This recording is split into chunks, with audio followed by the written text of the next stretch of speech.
आइए शुरू करते हैं अपनी क्लास को। फर्स्ट है आपका इधर डस्ट ऑफ स्नो, ये है आपका फर्स्ट पोएम। ये लिखा गया है रॉबर्ट फ्रॉस्ट के द्वारा। फर्स्ट पोएम है आपकी डस्ट ऑफ स्नो, ये लिखा गया है किसके द्वारा? रॉबर्ट फ्रॉस्ट के द्वारा। फर्स्ट पोएम का नाम क्या है? डस्ट ऑफ स्नो, लिखा गया रॉबर्ट फ्रॉस्ट के द्वारा। एक्सप्लेनेशन देख लेते हैं। This poem teaches us that small moments can bring a big change in our life. जिस पोएम, ये पोएम हमको सिखाती है स्मॉल मोमेंट्स, छोटे यानी छोटे जो क्षण होते हैं आपके, can bring a big change in your life, आपके जीवन में बहुत बड़ा बदलाव ला सकते हैं। ठीक है, जैसे आप कभी अभी कक्षा 10 या कक्षा 12वीं में आपके बोर्ड एग्जाम आने वाले हैं और आप अभी अपने एग्जाम के प्रति फोकस्ड नहीं है, अपने एग्जाम के लिए सोच नहीं रहे आप पढ़ने के लिए, तो आपके घर में कुछ ऐसा आपको कहा गया, कोई ऐसा इंसिडेंट हो गया आपके साथ कि अब आपका पूरा फोकस्ड हो चुके हैं पढ़ने के लिए, पूरा आपका जो लाइफ है ना पूरा टोटली चेंज हो चुका है, कंप्लीट होलिस्टिक चेंज हो चुका है। तो उसको कहते हैं कि स्मॉल मोमेंट, एक ऐसा मोमेंट जिसने आपके पूरे जीवन को चेंज कर दिया। वो यही बताना चाहते हैं कि कभी कभी हमारे जीवन में एक छोटे से मोमेंट भी हमारे क्या कर देते हैं, पूरे जीवन को बदल के रख देता है। The poet was in sad, poet दुखी थे, एंड डिप्रेस्ड मूड, और उनका जो मूड था वो डिप्रेस था, तनावपूर्ण था। अक्रो, एक कौवा, sitting on a hemlock tree, एक कौवा जो है वो हेमलॉक ट्री के ऊपर बैठा हुआ था। सूक ट्री, सूक snow which fell on the poet, और वो क्या करता है उसमें, उस पेड़ पे बर्फ ही जमी हुई थी, बर्फ भी थी। जैसे वो क्या करता है वहां से उड़ता है, वो वहां से जो बर्फ है, स्नो है, वो पोएट के ऊपर गिर जाती है। ये जो इंसिडेंट है, जैसे ही जो स्नो है उनके ऊपर सूख करती है, गिरती है, वो फेल होती है, ये small incident change the poets mood completely. उनका जो मूड था ना, जो डिप्रेस्ड मूड था, सैड थे वो, उनका जो मूड है टोटली वो चेंज हो जाता है। और he became happy and positive, वो क्या हो जाते हैं, बहुत ज्यादा खुश हो जाते हैं और पॉजिटिव फील करते हैं, बेहतर फील करते हैं। ये पोएम, ठीक है, यही पूरी कहानी थी। ठीक है, ये पोएम क्या करती है, सेज, ये पोएम कहती है that this incident save the rest of his day from being wasted in regret. ये कवि ने कहा कि उन इस घटना ने, ये जो घटना हुआ, क्या कौन सी घटना हुआ कि कौवा बैठा हुआ था, क्रो बैठा हुआ था हेमलॉक ट्री के ऊपर, और जो उनके ऊपर सूख करता है और स्नो जो उनके ऊपर फेल हो जाती है, गिर जाती है। इस मोमेंट ने उनका पूरा जो रेस्ट ऑफ हिज डे, जो उनका शेष दिन था, उसको उन्होंने वेस्ट होने से बचा लिया, रिग्रेट होने से बचा लिया, पछतावा होने से बचा लिया कि मेरा पूरा दिन खराब ना हो, ये चीजें उनको बच गई है। पोएम गिव्स, पोएम हमें देती है positive message that we should value small moment of happiness. ये पोएम हमको सिखाती है कि जो छोटे छोटे जो क्षण है हमारे जीवन में, वो हमारे जीवन में कैसे मोमेंट ऑफ हैप्पीनेस बनते हैं, यानी खुशी के पल बन जाते हैं। तो उम्मीद है कि आपको ये पोएम का समराइजेशन, एक्सप्लेनेशन आपको समझ में आया होगा। आइए इंपॉर्टेंट क्वेश्चन की बात कर लेते हैं। How did the dust of snow change the poets mood, कैसे डस्ट ऑफ स्नो ने पोएट के, कवि के मूड को चेंज कर दिया है। The following dust of snow change the poet sad mood into a happy and positive one, कि जैसे ही क्या होती स्नो यानी जो बर्फ की जो, बर्फ जो जैसे उनके ऊपर गिरती है, ठीक है, फॉल होती है, पोएट का मूड क्या हो जाता है, टोटली चेंज हो जाता है और वो पॉजिटिव फील करने लगते हैं। What do the crow and the hemlock tree symbolize, और क्रो और हेमलॉक ट्री है किसका सिंबलाइज है, किसके बारे में प्रतीत हो रहा है? They symbolize negativity and sadness, but here they bring a positive change. जो क्रो है वो क्या माना जाता है, अशुभ माना जाता है, हेमलॉक ट्री क्या माना जाता है, अशुभ माना जाता है। लेकिन इस पोएम में क्या है, वो पॉजिटिव चेंज ला देते हैं, उसको खुशी का एक जरिया बना देता है। ठीक है, तो वैसे तो क्रो जो है वो है ना इनऑस्पिशियस माना गया है, निगेटिव फील कराता है देखने पे भी, उसका जो एक्टिविटी होता है वो भी, लेकिन यहाँ पे इस पोएम में ने उसको क्या कर दिया, पॉजिटिव चेंज ला दिया है। थर्ड क्वेश्चन है, what is the central idea of the poem, central idea क्या है? Small and simple moment can bring happiness and positivity in life, कि जो छोटे और जो क्षणिक मोमेंट है ना, क्षणिक जो क्षण है, वो क्या करते हैं आपके जीवन को हैप्पीनेस एंड पॉजिटिविटी आपके जीवन में ला देते हैं। ये इस पोएम का जो पूरा सेंट्रल आइडिया था। अब इसका इंपॉर्टेंट वोकैब देख लीजिएगा। डस्ट का मतलब होता है धूल, स्नो का मतलब होता है बर्फ, मूड का मतलब होता है मनोदशा। कहते हैं ना कि आज मेरा मूड नहीं है भाई, आज मेरा मन नहीं है इधर। ठीक है, सेव्ड का मतलब होता है बचाना, सेव करना, बचाना किसी को। रिग्रेट का मतलब होता है आपका पछतावा। चेंज का मतलब होता है परिवर्तन। ठीक है, तो उम्मीद है कि आपको ये पोएम समझ में आ गई होगी। और चीजें क्लियर हो गई होंगी। आइए देखिएगा सेकंड चैप्टर में चलते हैं। सेकंड पोएम आपका fire and ice Robert Frost के द्वारा। फर्स्ट पोएम जो है वो किसके द्वारा लिखी गई थी आपको कमेंट बॉक्स में बताना है। सेकंड पोएम देखिएगा फायर एंड आइस जो है वो है रॉबर्ट फ्रॉस्ट के द्वारा लिखी गई है। फायर एंड आइस किसके द्वारा? रॉबर्ट फ्रॉस्ट के द्वारा लिखी गई है।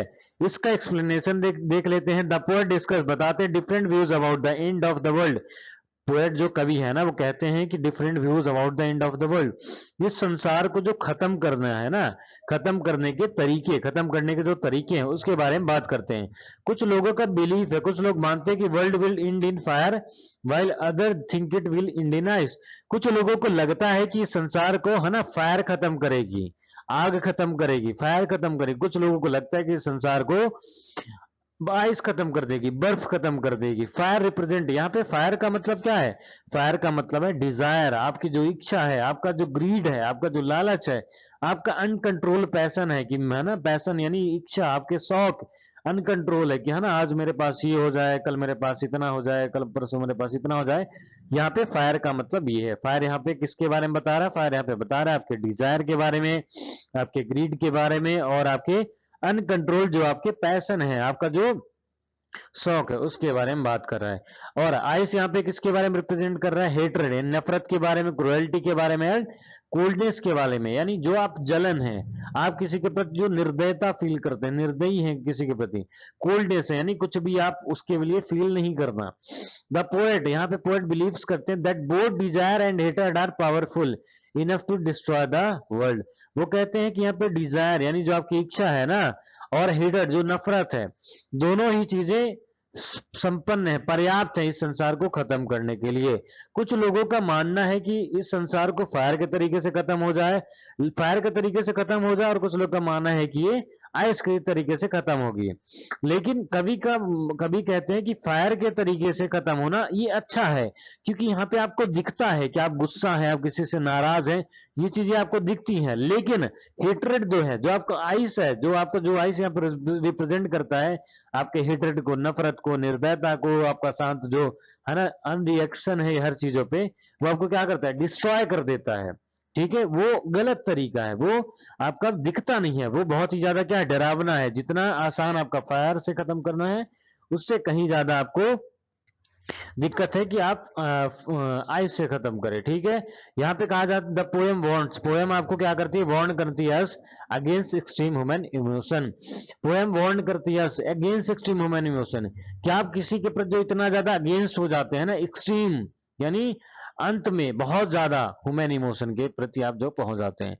कुल मिला के इस पोएम का जो समराइजेशन था वो ये था कि इस कवि बताना चाहते हैं कि संसार को दो तरीके से खत्म किया जा सकता है। पहला तरीका है आपका आइस, दूसरा तरीका है आपका फायर। फायर का मतलब आपका डिजायर, आपका ग्रीड, आपका अनकंट्रोल जो पैशन है। और जो यहाँ पे आइस का मतलब यहाँ पे क्या है? इसका मतलब आपका हेट्रेड है, क्रुएलिटी है और कोल्डनेस है। ये दो तरीके बताए हैं।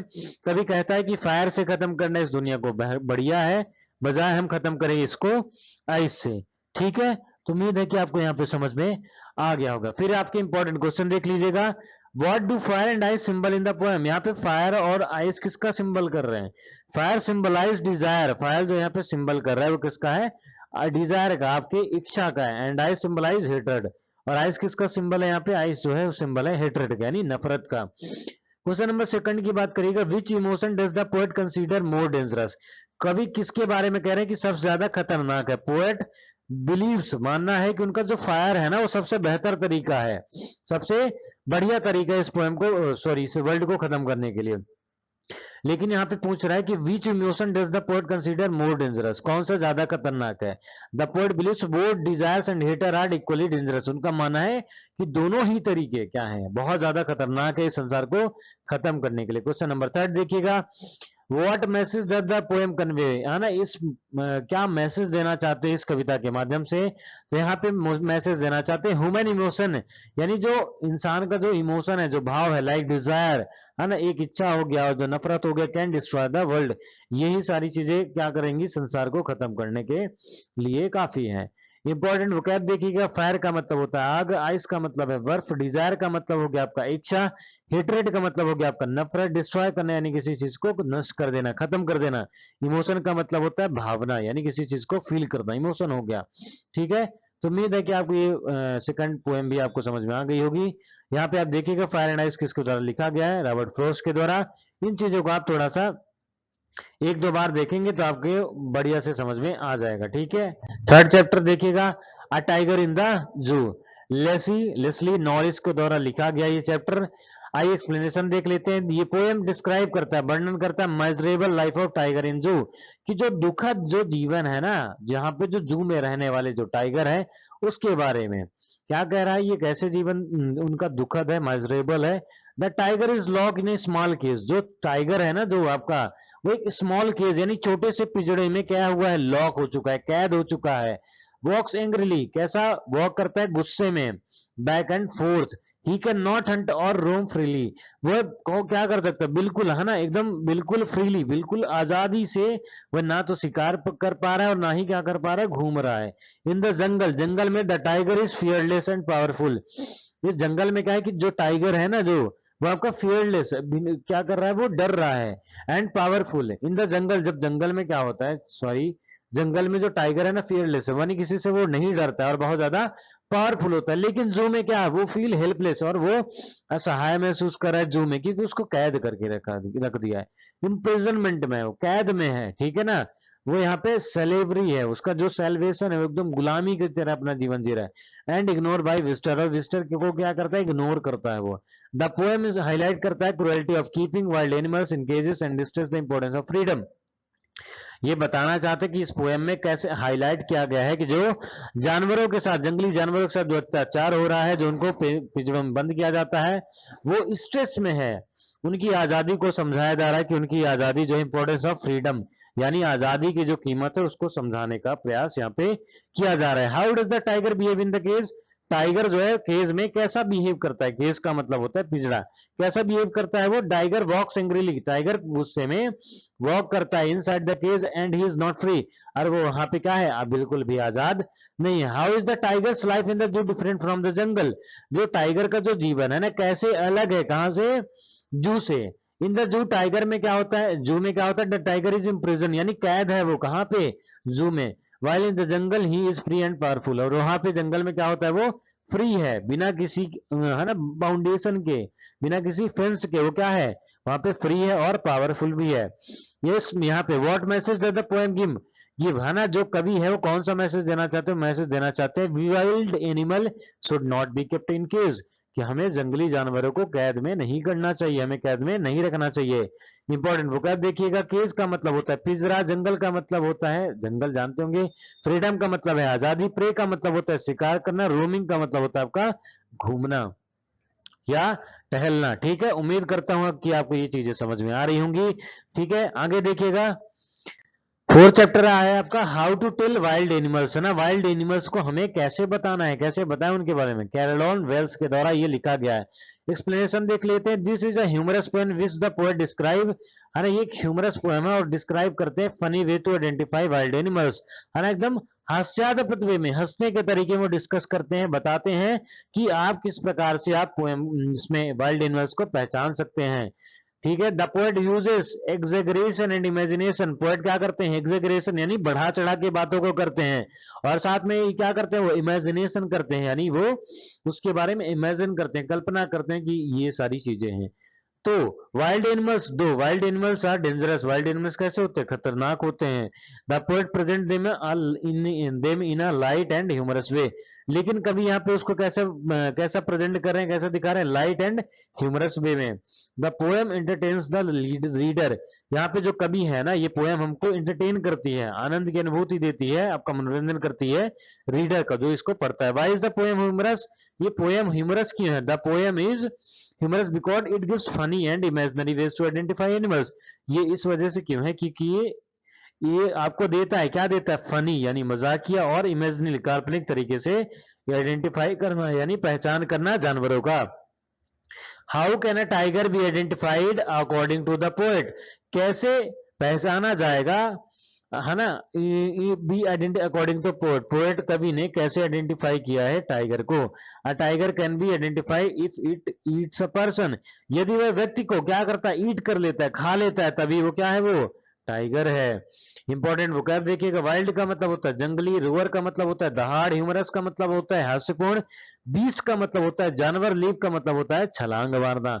उम्मीद है कि चीजें आपको समझ में आ रही हैं। यदि आपको चीजें समझ में आ रही है तो अपने दोस्तों को, अपने भाइयों को, अपने बहनों को इसको शेयर करिएगा, ताकि वो ज्यादा से ज्यादा अपने एग्जाम के प्रति फोकस्ड हो पाए और अपने एग्जाम में बेहतर नंबर ला पाए। उम्मीद है कि आपको ये समझ में आ रहा होगा। आइए आगे देख poem 5 the ball poem John Berryman के द्वारा लिखा गया। इसका एक्सप्लेनेशन देख लीजिएगा। The poem is about a boy, एक लड़के के बारे में है, हु लॉसेस हिज बॉल, जो अपने बॉल को खो देता है। He feels sad and shock, वो दुखी फील करता है और साथ में शॉक भी हो जाता है। ठीक है, क्यों होता है आगे समझेंगे। The poet does not console him because, poet क्या करते हैं उनको कंसोल यानी सांत्वना नहीं देते, उनको समझाते नहीं कि तुम्हारी बॉल खो गई है, यहाँ ना तो परेशान नहीं हो कि तुम्हारी बॉल खो गई है। क्यों? Because the boy must learn an important lesson, boy को वो सिखाना चाहते हैं एक बहुत ही महत्वपूर्ण lesson. Losing the ball teaches him about loss, responsibility and maturity. The poem shows that loss is a part of life. वो सिखाना चाहते हैं कि हमारे जीवन में जो खोना है ना, is loss, है ना, वो जीवन का एक हिस्सा है हमारे लिए, जो आज बहुत महत्वपूर्ण है। जैसे आप अपने दोस्त के साथ रहते हैं, स्कूल जाते हैं, हर वक्त आप उसके साथ रहते हैं, लेकिन एग्जाम के बाद आप एक दूसरे के साथ नहीं रहेंगे। तो लॉस ऑफ जो पार्ट है ना, वो it's a part of life. किसी चीज को खोना, लॉस करना, it is a loss, is a part of life. वो क्या है? आपके पार्ट ऑफ लाइफ है यानी वो आपके जीवन का एक हिस्सा है। Why does the poet not help the boy, वो क्यों नहीं सिखाना चाहते हैं? Poet does not help the boy, क्यों नहीं हेल्प किया है पोएट ने कवि बॉय लड़के का? The poet want the boy to learn how to accept loss in life, कवि जो है वो सिखाना चाहते हैं कि आपने जो जीवन में जो खोना है ना कभी कभी, कितना जरूरी है। Learn how to accept loss in life, जब हम जीवन में कोई चीज खो देते हैं तो उसको कैसे एक्सेप्ट करें कि हमने ये चीजें खो दिया है। ठीक है, उसको एक्सेप्ट करना। What does the ball symbolize? The ball symbolize the boy's childhood and innocence. Boy, यहाँ पे जो बॉल है ना वो क्या सिंबलाइज करता है?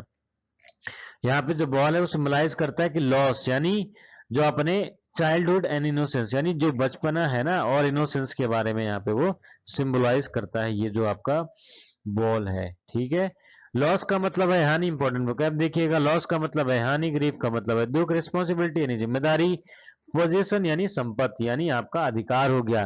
ठीक है, तो बॉल पोएम में सिर्फ ये कहानी है कि एक बॉय की जो बॉल है वो खो जाती है और वहां पे पोएट देखते हैं कि है ना उसकी बॉल कहाँ खो गई है, लेकिन फिर भी उसको बताते नहीं है। बॉय जो है वो दुखी है, उसके बॉल के बारे में बताते कि बॉल आपकी कहाँ चली गई है। पोएट जो है वो सिखाना चाहते हैं कि है ना, you must learn your responsibility, कि अब तुम्हारी जिम्मेदारी है कि तुम अपनी रिस्पॉन्सिबिलिटी को, अपनी ऑनेस्ट को, चीजों को समझो और उसके बिहाफ पे, उसके एज अ मेच्योर होके काम करो, है ना, रिस्पॉन्सिबिलिटी सीखो। ठीक है, तो उम्मीद है आपको ये समझ में आ गया होगा। फिर पोएम 6 देखिएगा, मंडा, रॉबिन क्लेन के द्वारा लिखा गया है। मंडा, एक्सप्लेनेशन देखिएगा। Amanda is young girl who is constantly scolded by her mother.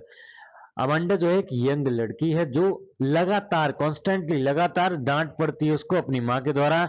C is not given freedom, उसको आजादी नहीं है टू स्केप दिस प्रेशर, की उस प्रेशर से आजाद हो सके। Amanda imagine herself as a mermaid और लिविंग एलोन पीसफुली। अमांडा जो है अपने आप को स्केप करना चाहती है, अपने आप को वहां से भागना चाहती है, अपने आप को वहां से दूर करना चाहती है और अपना जीवन अकेले और साथ ही पीसफुली अपना जीवन जीना चाहती है, शांतिपूर्वक जीवन जीना चाहती है। बस यही आपकी इस पोएम में। द पोएम से वो ये दिखाता है इंपॉर्टेंस ऑफ अंडरस्टैंडिंग चिल्ड्रन, की हमें अपने बच्चों को क्या उस जो बच्चों की जो समझ है ना इसके बारे में, है ना, वो क्या करता है आपका पोएट, ये सिखाता है। पोएट का नाम robin Kaelin. Important P by क्यों देखिएगा। वाई इज अमंडा अनहैप्पी, क्योंकि he is always scolded by controlled, उसको हमेशा डांटा जाता है और वो क्या है, कंट्रोल में है। उसको यहाँ कहीं जाना है तो पूछ के जाना है, कहीं कुछ बात करनी है तो पूछ के करना है। इस वजह से क्या है, वो अनहैप्पी है वो। What does Amanda imagine, Amanda क्या इमेजिन करती है, कि इमेजिन करती है पीसफुली एंड फ्री लाइफ, वो अपने जीवन को एज अ पीसफुली और एकदम सुखद, आजाद हो उस प्रकार के अपने जीवन को इमेजिन करती है, समझती। नैक का मतलब होता है डांटना, साइलेंस यानी शांति, फ्रीडम का मतलब आजादी, मरमेड का मतलब होता है जल परी। उम्मीद है कि आपको ये सारी चीजें समझ में आ रही होंगी। देखिए, अगर आपको लगता है ना कि सारी चीजें छोटी हैं, कम में है, तो ऐसा नहीं है। सिर्फ आपके, है ना, एग्जाम में जितनी सारी चीजें थी वो आपके एग्जाम में यही सारा कुछ है। आपको आंसर राइटिंग, है ना, खुद से करना है, थोड़ा बहुत बनाना है भी है। ठीक है, पोएम 7 एनिमल्स है ना, फुल स्टूडेंट एक्सप्लेनेशन देखिए। Poet compares animal with human है ना, यहाँ पे पोएट जो है कंपेयर करते हैं कि जानवरों और ह्यूमन के बीच कंपेयर तुलना करते हैं। वो पाते हैं एनिमल्स काम, ऑनेस्ट एंड सेटिस्फाइड, कि जो जानवर है ना वो कैसा है, काम है, शांत है, ईमानदार है, सेटिस्फाई अपनी चीजों के लिए। लेकिन ह्यूमंस आर ग्रीडी, जो इंसान है वो क्या है, ग्रीडी है, और क्या है वो, अनहैप्पी है, वो लालची भी है और नाखुश भी है। The poet admires the simple life of animal, कभी क्या करते हैं, एडमायर करते हैं उसकी, उसको प्रशंसा करते हैं कि वो सिंपल लाइफ ऑफ एनिमल, जो एनिमल्स का जो जीवन है ना सिंपल है, कैसे उसके बारे में वो एडमायर करते हैं। Why does the poet like animal, है ना, पोएट है ना क्यों पसंद करते हैं एनिमल को, बिकॉज एनिमल्स आर ऑनेस्ट है, काम है और कंटेंटेड है, यानी संतुष्ट है अपने, वो अपने जीवन से। ग्रीड का मतलब लालच होता है, कंटेंटेड का मतलब होता है संतुष्ट या सेटिस्फाई भी होता है, काम का मतलब होता है शांत, ऑनेस्ट का मतलब होता है आपका ईमानदार। उम्मीद है आपको ये सारी चीजें समझ में आ रही होंगी। फिर देखिएगा पोएम नंबर 8 द ट्रीज के बारे में। ट्रीज इन्होंने लिखा है, the poem shows trees moving out of houses to forest, जो ट्रीज है ना वो कहां से कहां तक पहुंच चुके हैं, हाँ घर से निकल के अब जंगल तक, सॉरी जंगल से निकल के अब कहां तक, हाउसेस टू फॉरेस्ट। सॉरी एक मिनट समझिएगा, द पोएम शोज, ये पोएम दिखाती है trees moving out of houses to forest, कि अब घर से निकल करके है ना जो ट्रीज है वो कहाँ जा रहे हैं, जंगल की ओर जा रहे हैं। It symbolize nature desire to be free from human control, अब वो इसमें सिखाना चाहते हैं कि जो ह्यूमन है ना वो अब अपनी इच्छाओं से क्या है वो कंट्रोल, सिंबलाइज नेचर, नेचर का जो डिजायर है to be free from human control, nature जो है ना वो क्या होना चाहता है, वो फ्री होना चाहता है अपने इंसानों के कंट्रोल से, वो बाहर आना चाहता है। The poet highlight environmental issues, यहाँ पे पोएट जो है ना इन्वायरमेंटल इशू के बारे में बात कर रहे हैं, पर साथ ही साथ पोएट जो है यहाँ पे बात कर रहे हैं कि जो वुमेन है ना, जो कैद है, आपने घरों में कैद करके रखा, उनको काम करने नहीं दिया जा रहा है, उनके बारे में कोई बात नहीं कर रहा है, उनको जॉब करने में भी दिक्कतें हो रही हैं। यहाँ पे पोएट जो है ना वो एज अ ट्री के रूप में, एज अ मूविंग आउट जो ट्री कर रहे हैं, उसी प्रकार से अब है ना वुमेन भी क्या करें, मूविंग आउट करें अपने हाउसेस से अपने जंगलों की तरफ, जैसे ट्री ने मूव किया उसी प्रकार से ऑफिसेस की तरफ, जॉब्स की तरफ वो भी मूव आउट कर रहे हैं। Why are the tree moving out, क्योंकि वो फ्रीडम और फ्रॉम ह्यूमन कंट्रोल, अपने ह्यूमन कंट्रोल से, मनुष्य के, मानवों के है ना नियंत्रण से वो फ्री होना चाहते हैं। फॉरेस्ट का मतलब है जंगल, रूट का मतलब जड़े, नेचर का मतलब प्रकृति, फ्रीडम का मतलब स्वतंत्रता। तो ये आपका पोएम कंप्लीट होती है। पोएम नंबर 8-9 देखिएगा, फॉग के बारे में। कॉल्ट सैनबर्ग ने इनको लिखा है, fog is compare to a cat, यहाँ पे फॉग की जो तुलना है कैट से की जा रही। लाइक अ कैट, जैसे बिल्ली, फॉग कम्स क्वाइटली, जैसे बिल्ली एकदम शांति से आती है, उसी प्रकार से ये भी क्या होता है, शांति से आता है और शांति से चला जाता है। Why is fog compare to a cat, क्योंकि come goes and silently, like ये आता भी शांति से और चुप भी साइलेंटली से, जाता भी एकदम साइलेंटली है। वो कैब देखिएगा, फॉग का मतलब है कोहरा, साइलेंट का मतलब है मौन, हार्बर का मतलब होता है बंदरगाह। उम्मीद है कि आपको समझ में आ गया होगा। क्षमा करिएगा। पोएम नंबर 10 है, the tale of custard the dragon. इसको समझिए, custard appears cowardly but prove his bravery when a pirate attack. Firstly क्या होता है, जो कस्टर्ड है ना वो as a cowardly, as a proven माना जाता है कि जो कवर्ड, जो कस्टर्ड वो आपका क्या है, कवर्ड है, डरपोक है, वो चीजों से भागता है, वो है ना उतना बोल्ड नहीं, उतना करेजियस नहीं है।